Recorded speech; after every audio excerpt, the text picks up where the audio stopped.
that was the day that we got rescued. They tell me that it was thankfully that night, the person that was there taking care of us or whatever, he was unharmed. No guns whatsoever. Welcome again to another episode of I Got an Accent, So What? This is your host, Gea Gomez, and today I have an amazing guest. But before we get you and I introduce you, Mr. Avila, Perfect. Do not forget to subscribe, download, comment, share, and all the podcast platform, including YouTube. If you want to see me, if you want to hear me, go to all those podcast platform. But getting back to the mambo, to la rumba, Victor Avila. And we're going to see a blooper coming up later on. But welcome to this, my space of, I got an accent, so what? I don't think you have an accent, a little bit. A little bit, sometimes. Sometimes it comes out, but... When you're mad? Yeah. When I first came here, I did have a... You did have a heavy accent? Heavy accent. I don't know if you guys follow my husband, my amazing partner in 200% Live. Victor Avila was one of his guests there. And... it was funny. This is a secret between us, Victor always wanted to be in my show, not on Jeremy's show, But Jeremy invited him first, and I'm finally doing the honors today. Thank you. It's right there, though. Why you gotta say that? But yes. Jeremy, we there's love for all of us to share. Right. But Victor Avila being with us, how long have you been with G World? With G World, I think it's going down to 7 years now. So a little track back. When he started with us, he was like really young, 18, 19. 18. And then there was a big gap because you went to do other business venture, which we're going to be touching on all those today. And then he came back, and when he came back, we did not recognize him. This kid did a whole entire transformation. New body, new face. We're like... Victor Avila. And then he's like, yeah. And I'm like, well, you definitely have to be part of our team, and you've been killing it. Yeah. No, thank you so much for having me and having me be part of the team. I feel like these last 10 months that I've been back, I've literally done like a 360 to my life, and you and Jeremy and the whole team have been a huge part of that. So I really have to thank you guys, and the amount of gratitude that I have in my heart for you guys is never going to go away. So... it means a lot, man. Yeah. It means a lot. And we mention it a lot and many times, what it means for us to mentor and to see this growth. It's very gratifying. And the same thing.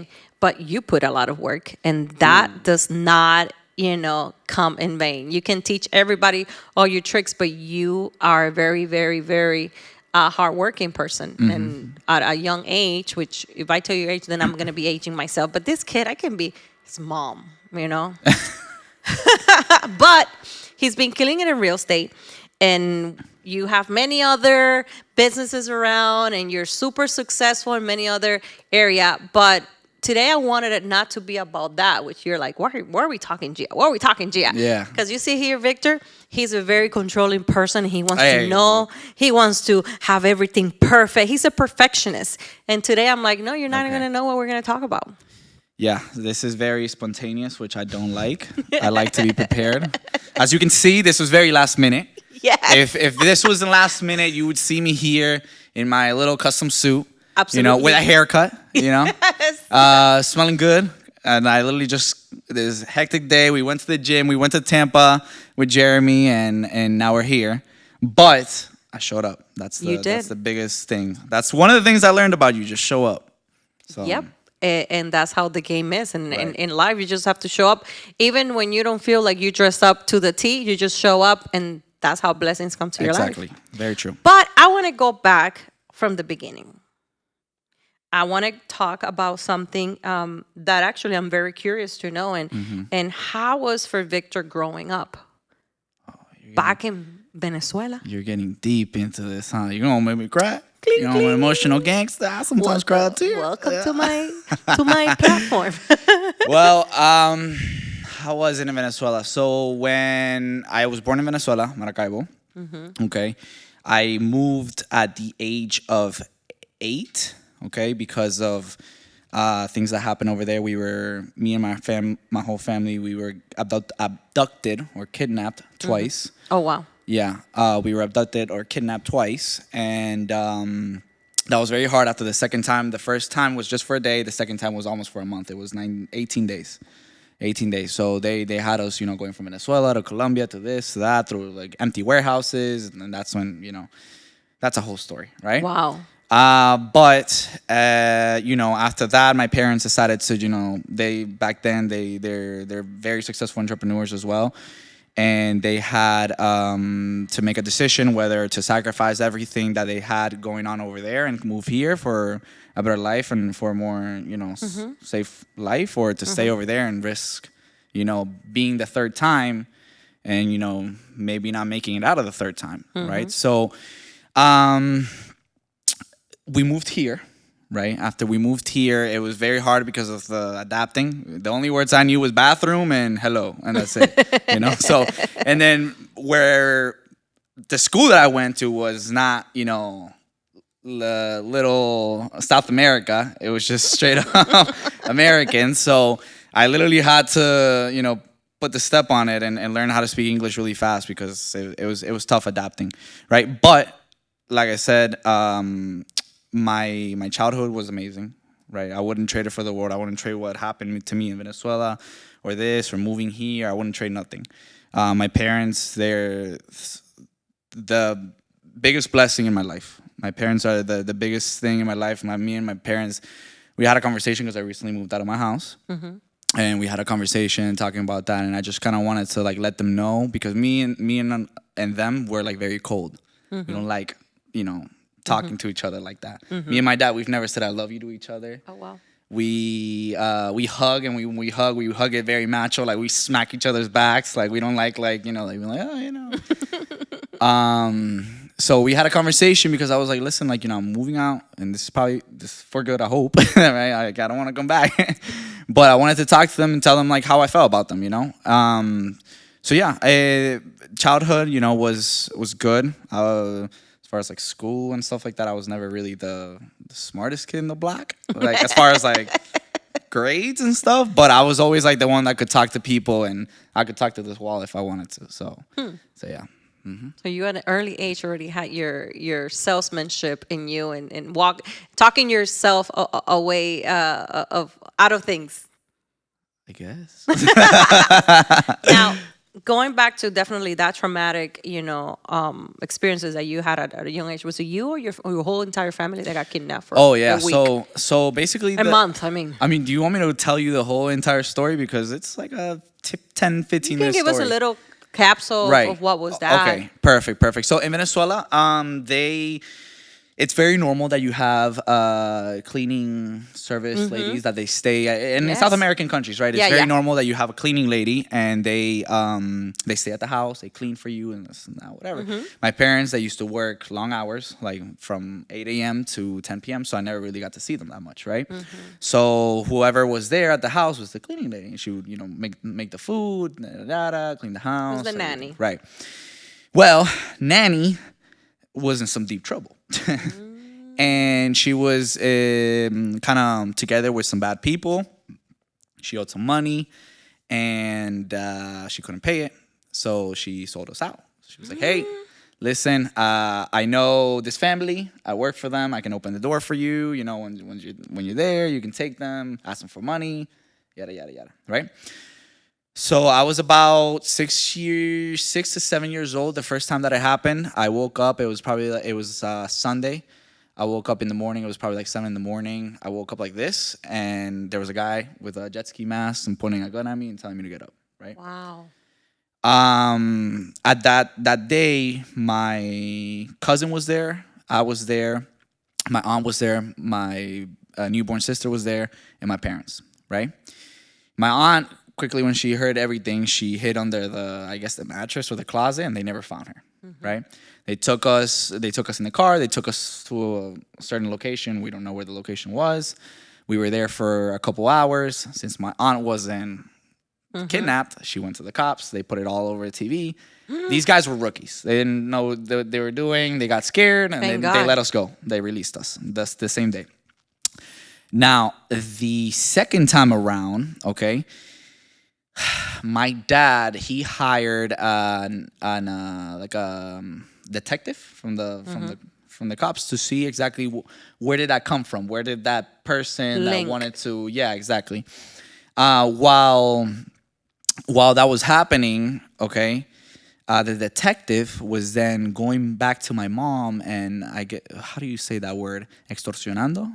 Yeah, blackmailing her. Extortion? Extortion. Extortion, yeah, right. So she was telling her that my dad was the one that was planning all this. Oh my this and gosh, that. everybody was playing you guys It was for bad. money. So bad. It was so bad.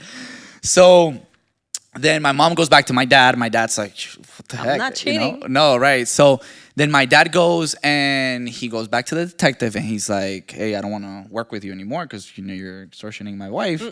And the detective apparently was like, okay, well, give me the cut that you owe me, right? My dad was like, how am I going to give you a cut if you're extortioning my wife? I'm not giving you anything. And then that detective, okay, that detective came back and he was like, well, I'm going to get that money somehow, right? And there goes again. 2 years passed by, right? I remember that same day I was at my friend's house. I was eight or seven. I was at my friend's house and I wanted to sleep over at my friend's house that day. I called my dad. I'm like, Dad, can I sleep over at my friend's house? No, you're staying at the house, right? Things happen for a reason, I guess, right? We're there at the house. It was 9 p.m. My parents just got back from work. They brought me food.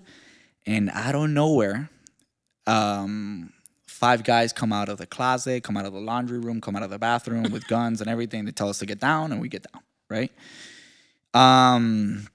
We're there. They get down. They put us in a van, okay? Was it you or was it your family? Everybody. Oh, Everybody okay. that was in the house got in the van, Okay. right? Everybody that was in the house got in the van. My aunt and uncle came after that. They also got in the van. My aunt and uncle were... This is like not a horror movie. Or troopers. This is a comedy. Like they literally came to the house, hello, and they see a bunch You of people too. like, what? So yeah, we gotta make it lightly because it's deep, right? So Wow. they put us in a van. They take us to a finca, which a finca is like a big estate in Venezuela where there's like horses, but there's a big house and everything. They take us there and they start questioning everybody, right? It was funny because they knew all our information. They knew where I would go to school. They knew what sports I played. They knew who took me, who drove me everywhere. They knew who my mom was, my dad. They knew everything. We're studying the whole family. How old we were, literally everything, right? So from there, they released my mom, my aunt, and my uncle, and my dad, me, my grandma, and my sister stayed. My sister was about 3. But thankfully, she stayed with the kids, with like their kids. So it wasn't like, for her, it wasn't like, I ask her sometimes, I'm like, do you remember everything that happened? And she's like, no. I remember it, but Wow. So from there, they took us to the finca. They released them to go get money, right? They were asking for ransom. And, from there, they translated us from Venezuela to a jungle in Colombia. We stayed inside the jungle for 10 days, like sleeping like in the floor. And it was so bad because it was like every single time that I smell, like even to this day, right? The bug spray that they put on us, right? I don't have PTSD or anything like that, but the bug spray that they put on us, any single time that I smell bug spray again, I just get flashbacks to that. Wow. Not as a crazy person, but I'm just like, that happened, So they put us in the jungle. After the jungle, there was, I guess, like everything happens for a reason. Me and my dad, we never really spoke or we never really had any conversations or anything because he was so busy working and, I was in school and everything. The day that, this was one of the days in the jungle, which was one of the rougher days where they tortured my dad. They did? Yeah, they had like a board, and they put a bunch of nails on the board, and they just smacked them right in front of me. In the fingers? No, in the back, But that was Father's Day, right? It was Father's Day. They that day before that happened, we were sitting. They tied us to 2 trees together. We couldn't see each other, but we knew we were like this, how we were looking at each other now, because we had bandages on. We had bandages for 18 days, right? So we couldn't see anything. Wow. Yeah. So that day we had a very long conversation. It was great because this was like the actual time that we kind of like got to speak to each other. And I always remember the words that my dad told me, which it was the first tattoo that I got on my back, which he hates, but I had to get it. Because I was telling him about it, like I was like, man, I want to go, like any 8-year-old kid would say, I Of want to go, course, like they're what are we desperate. doing here? I'm tired of this. And my dad was telling me this story about this Colombian lady that was been kidnapped, and it's been 3 years, and they still haven't found her. So he told me, Victor, I just want to let you know that whatever happens here, somebody always has the worst in you. Be grateful for the moments. Treat others how you want to be treated, and work hard, be kind, and stay humble. And I have that tattooed on my back with the date of when we got rescued. Wow. Right? And those are words that I live by. Treat others how you want to be treated. Somebody always has the worst in you, and just be grateful for everything that happens into your life, right? So that day, so that happened. And after that, they released my dad to try to pull out more money, right? And in the meantime, there was another storyline with my mom. You got to get my mom in here to explain you the whole storyline, because they got shot up in a car and everything. Like, it was crazy. I'm not telling you this story, but we could be here forever. But after that, they released my dad, and then there was just 3 left: my sister, me, and my grandma, right? From there, they took us to an empty warehouse, which I don't know, but when they showed us the empty warehouse, I didn't see it. But when I got rescued and we saw the pictures of the empty warehouse, there was blood on the walls or anything like that. So you never know. Like, maybe that was where, Yeah. And I remember that day, we were there for another 5 days. And I remember one day I was sleeping, and I was dreaming that we were getting rescued, right? And I wake up to like an object like this, doing this to me, right? And they were telling me to be quiet. And I'm hearing screamings from outside, yada, yada, yada. Me as a young kid, I didn't, they weren't saying policia, policia. They weren't saying nothing like that. So I'm thinking, damn, we're getting kidnapped again. We getting kidnapped again. What the fuck? Like a little kid. Again. Yeah. So I thought we were getting kidnapped from other kidnappers, from the kidnapper, right? You're like, we must be important. Yeah. We would be famous. So Was that the police? I remember we were laying down, and it was in a matter of split seconds. We were laying down. I had bandages on, and all we hear is screams. And then the only thing I heard was 3, 2, 1, and boom. There was a warehouse, so it had a metal door. They put a C4, an explosive, on the wall, and we were literally like laying down like this in the floor, and our bodies literally went boop, and we saw white. I just saw a bunch of white. Like, I had the bandages on. Within a matter of 2 seconds, I was already on somebody's shoulder. Wow. Yeah. They tell me that once we got rescued, that was the day that we got rescued. They tell me that it was thankfully that night, the person that was there taking care of us or whatever, he was unharmed, no guns whatsoever. Wow. This was his finger, or his phone, because he wanted to kind of like, if the cops came, he wanted to kind of pretend. So yeah, like if the SWAT came, they wanted to I got a gun on him, So they took us outside. We got rescued, and then after that, I had an aunt that was, I had an aunt, and she was single, right? And we come to find out that the detective married my aunt. What? Married my aunt, and he made her fall in love with her for like a year, 2 years. Married her, got all the information from us, and that's how he knew so much about us, because of my aunt. Wow, that was a big extortion. Yeah. This guy was crazy. So he got like 12 years in jail. I think he just got out, or either he just got out or he's, but but something like that. He got out probably a couple months to a year ago. But I mean, things happen in life. You learn from them, and you But keep I'm going. sure your dad learned a lot. Yeah. A lot. My parents are And the best. they learn a lot, and they wanted to make sure that now I understand, you're fighting, and your SWAT team always kind of look, because he always sometimes come here with his, kind of SWAT team with his motorcycle all in black. Oh, yeah.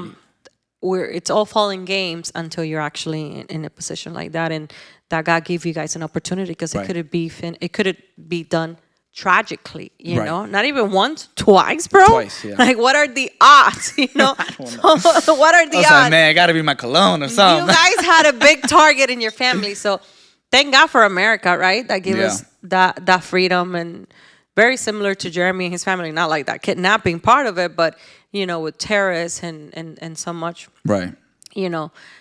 crime going around. How was it for you? Did it? I understand, because they say a lot that kids were they're the quickest, not only survivor, but the quickest that we recuperate from something traumatic like that.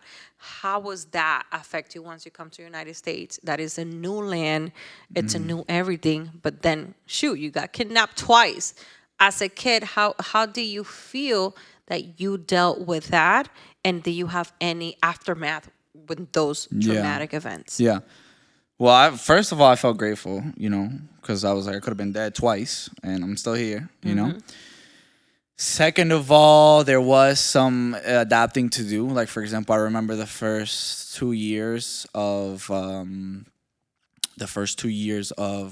coming here. I wouldn't like going into houses or whatever by like myself, like being the first one. Like, I remember I lived with my uncle and my aunt at some point, because my parents were still fixing the businesses over there that they had in Venezuela. And I would remember, like, I wouldn't want to go in first. I would make my uncle go and take a look and make sure that everything's clear. Take him first. Because I'm like, hey, like, I ain't getting kidnapped twice. I ain't getting kidnapped Somebody 3 needs times. to call the police. Because 3 times is always a charm, right? So I'm like, listen, if there's somebody in there, I'm running. I don't care. I'm running. So yeah, I mean, there was a lot of adapting to do. I mean, of course, like the first couple years of, I think until like about 17, 16, here and there you would get nightmares and stuff of what happened. And yeah, I mean, there was a lot of adapting to do, but thankfully we're here now, and we're land of the free. Thank God. So yeah. Thank God for that. You mentioned you had a newborn sister, so obviously your sister don't remember much of that. So Yeah. you're the oldest in your family, correct? Yeah. I'm the oldest So I one. imagine the responsibility, the amount of everything, and having those moments with your dad, those terminal, moments on that tree, and see him torture. Did anything pass your mind, like that moment, that the possibility that he will die? Yes and no, right? So, like, anything could happen, but I don't know. Like, not. We were there, and that was happening, but since I was so young, I couldn't kind of like process, like, oh, my parents could die, like at 8 years old, like right in front of me, like how this is happening. So, like, I couldn't really believe it. Like, I was kind of like in shock of when that was all happening. I was just there, and I had my bandages on, so I couldn't really see what was going on. After that happened, they laid us together again in the floor, and that's it. But I don't know. That's a very emotional gangster. Especially for right now, because right now, and I know this is your moment. But when I went through my trauma also as a little girl, that my parents put me in a raft, I think about it right now. Right. I don't think I would do it.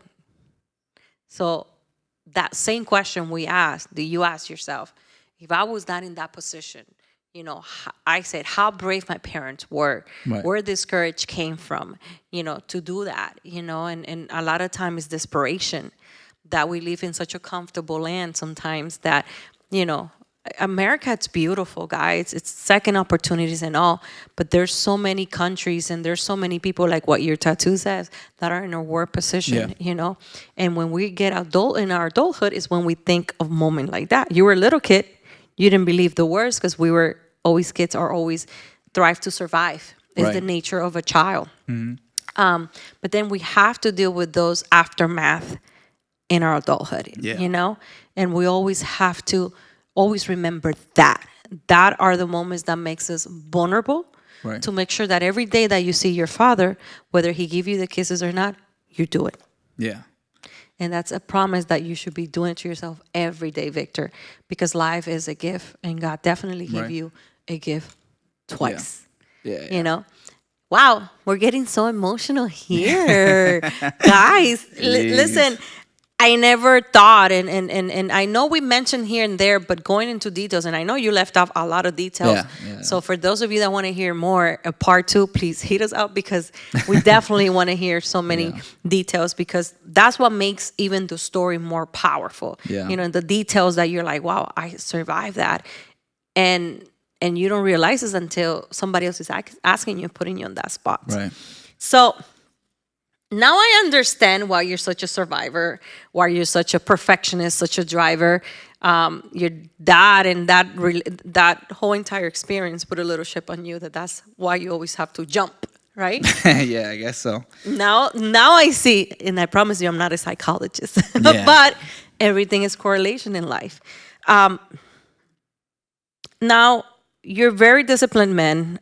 We can see his body, guys. Well, for you that are listening, go to YouTube. You can see him. He's not, he's not fat and anything like that. He has his muscles and here and there. You can see he work out. So there's some discipline there. How you keep yourself motivated and disciplined? So there's so many different ways that I could put this, you know. One of it is what I lived through, right? Another thing is just trying to make honor my parents from everything that they've done. Like that's one of the big things for me that sometimes I'm driving my car and you know I close a big deal or something and I just think about it. And I'm like, damn, I'm doing this. I'm making them proud, because they're very cold, but they don't really say much, but I know they see it and I'm like, I didn't really finish school, which that was something that my dad was very, you need to finish school, you need to finish school, you need to finish college. And I didn't finish it, but it just wasn't for me, as we can see now after 10 months of full-time doing this thing, it really wasn't for me, right? So, nowadays it's I'm like, man, that puts another extra chip on my shoulder because I'm like, man, I'm going to show him that even though I didn't finish school, I got my things around, I got things going, for myself. So, just seeing that and then seeing my parents, my parents, I can't say that my motivation comes from hunger because I never was hungry. My parents were well off, But I believe that people are driven by two things. They're either driven by hunger, which I never really had, and they're driven by inspiration. And I was always driven by inspiration because if my parents, they come from nothing and they're able to build this type of business where, people are trying to kidnap them, with no technology, with no social media, with no resources, with no connections, with nothing. What is the excuse that I have for myself that I can't do quadruple or 10 times of what they've done with all the resources that I got around? I got you guys, I got my parents, I got social media, Instagram, YouTube. We live in the land of information, right? So there's literally no excuse why you shouldn't, at least for me, why I shouldn't be the way that I am when I seen in my eyes, because everybody says, you can do whatever you set your mind to. But it's hearing it one thing, somebody saying it, but then it's seeing it physically, seeing your parents go through that and, go and get beat up and get back up and get beat up and get back up. It's different. It's different. So that's one of the, at least for me, that's one of the biggest motivations for me in life, of course, in fitness and everything like that. It's just trying to be the best version of yourself, But yeah, I think that motivation either comes from hunger or inspiration. And I sometimes don't agree with people, like for example Barbara Corcoran, the one from Shark Tank. Oh, you need to be poor in order for you to be successful, this and that, whatever. Well, look at me now. Yeah, Sorry. you came from a well-off family. Yeah, yeah, and thankfully, they showed me the principles that I needed. They showed me the discipline, the drive, and everything to make things happen for myself. So It's very inspiring, you Yeah. know. So it doesn't matter in what type of need you are. I think you hit it for those people that are listening, you know, hunger and inspiration.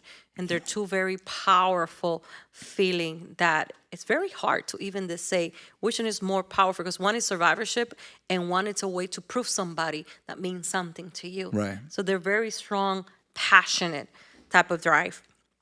If you guys follow Mr. Avila here, it's kind of like a little, you know, big thing on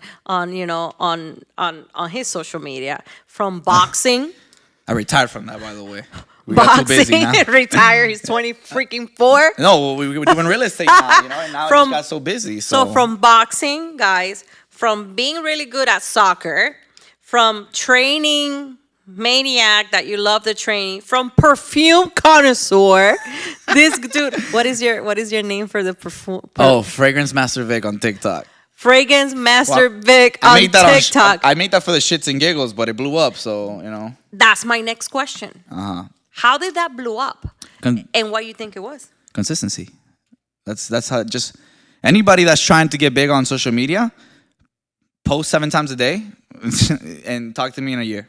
Were you looking for that, or that was just something that happened and surprised it was for the shits and giggles. So at the time, it was my girlfriend at the time. I was telling her, I was joking around with her, and I'm like, oh yeah, I'm gonna open up this fragrance page. And she's like, don't do that, don't waste your time in that and this and that. And then like secretly in my mind, I was like, That was your hunger. fucking show her. I'm gonna show her what's going on. So I kept this TikTok a secret from her for like 3 months. 3 months, right? And like I started racking up followers.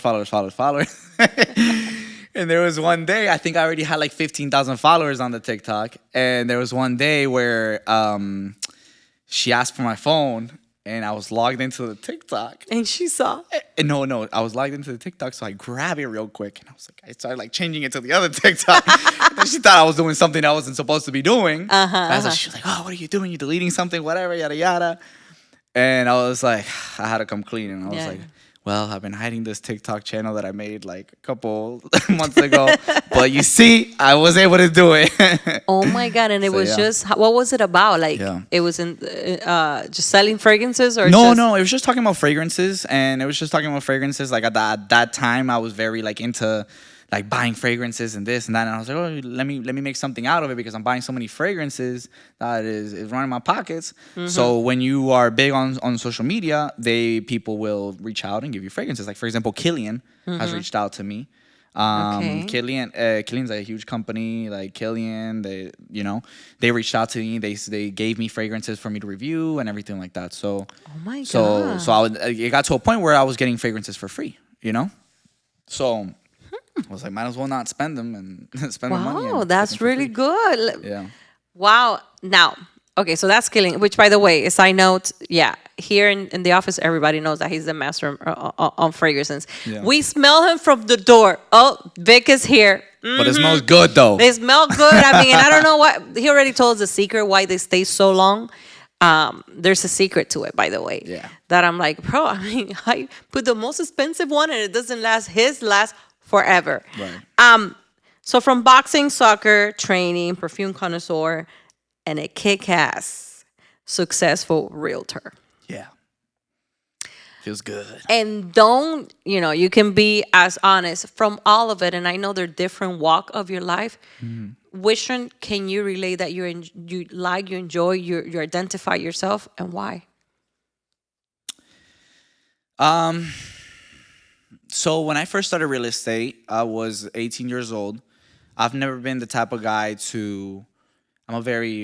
everybody calls me el viejito, the old man. Because I'm 24, but I act like I'm 45, I'm a very traditional guy. I don't like to party. I don't like to get I've never been drunk. I've never done drugs. I'm not a perro. Womanizer. I'm not a womanizer. I stick to one girl and one girl only. At one point, not at the same time. No. We'll leave that there. Yeah. No. But yeah, like I've always been like big into commitments, right? So like for example, like if I'm gonna be with somebody, I'm gonna tell them I'm gonna be with them, and that's it. It's that simple. You can shake all the booties you want in front of my face, and I'm like, right? Yeah. So, where was I going with this? Okay, so yeah. So at that point, I was 18. I remember I took the real estate course when I was 17, and then the day of my birthday, I went in and I took Passed the it. test, right?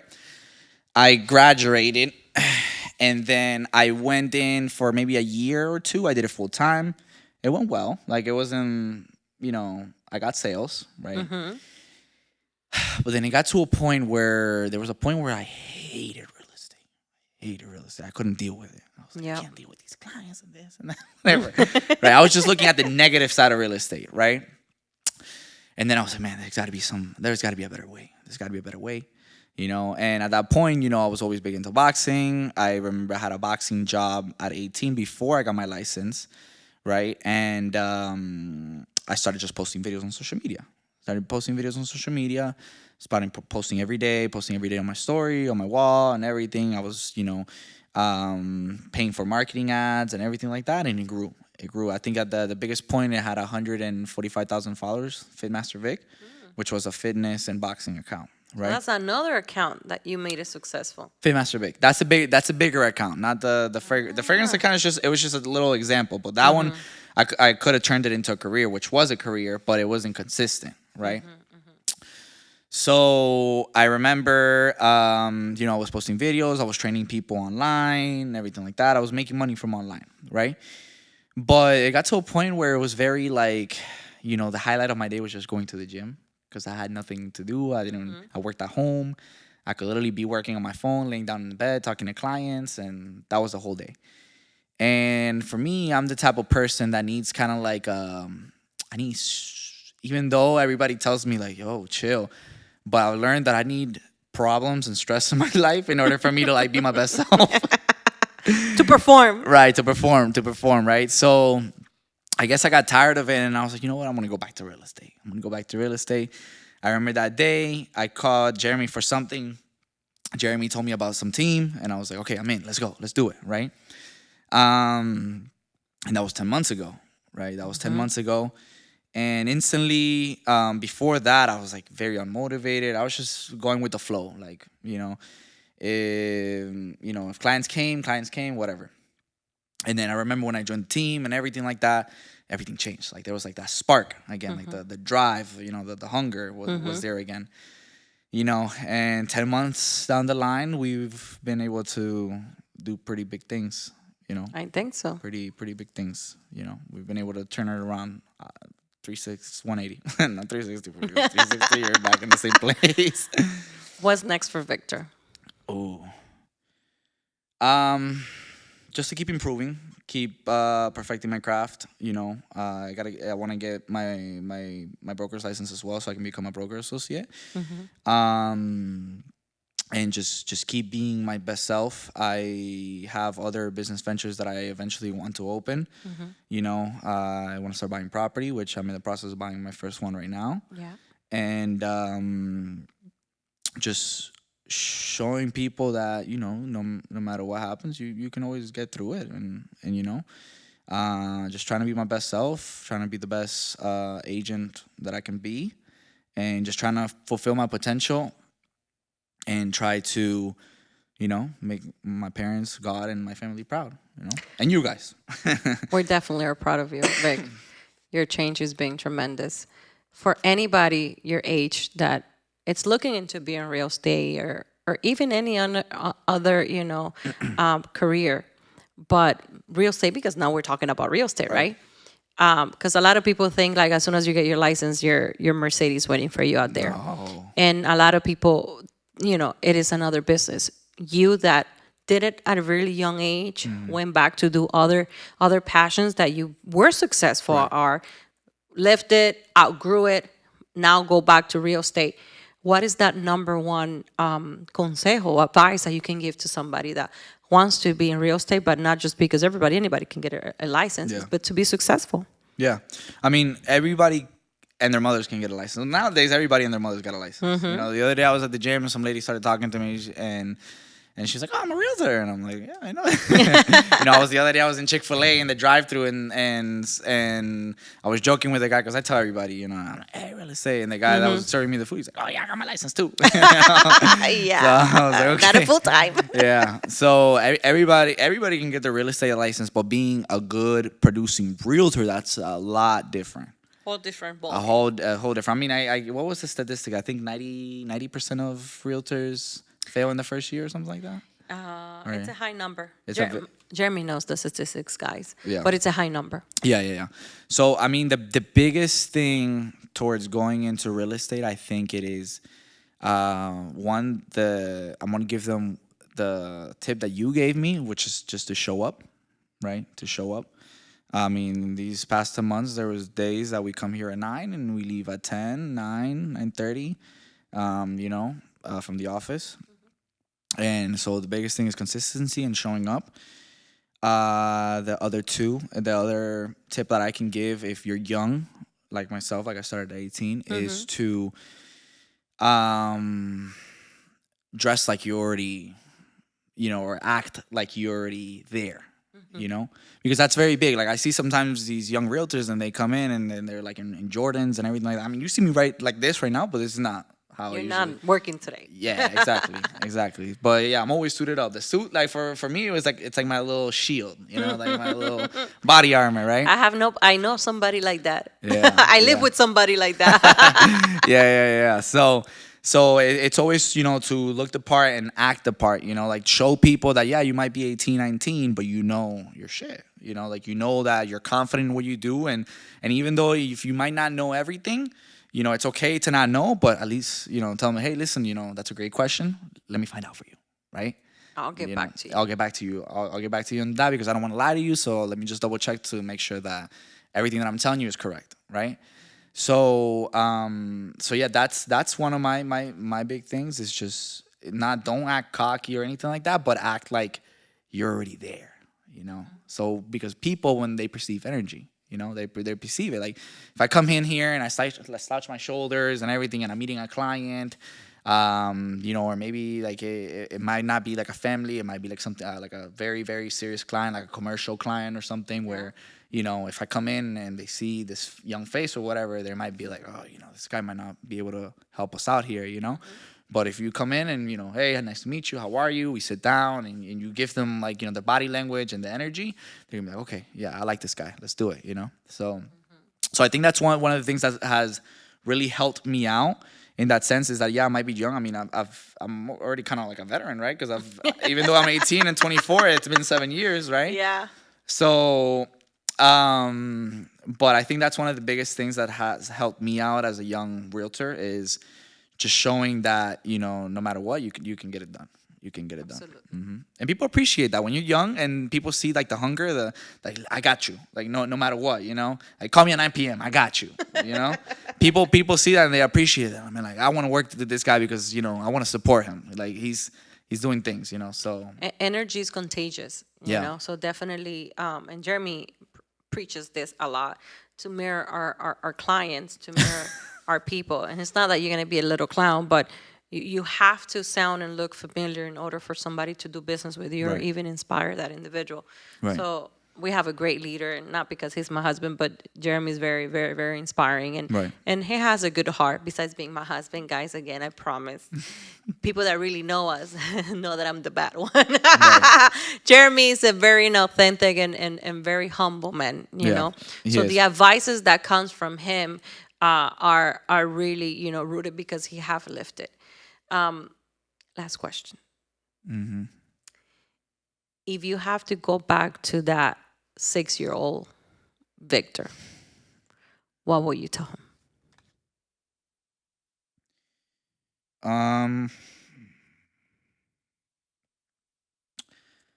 I would tell him that everything's going to be okay. There's going to be a certain point in your life where you're going to feel really lost. because from a young age, Victor was already like, I want to take the world.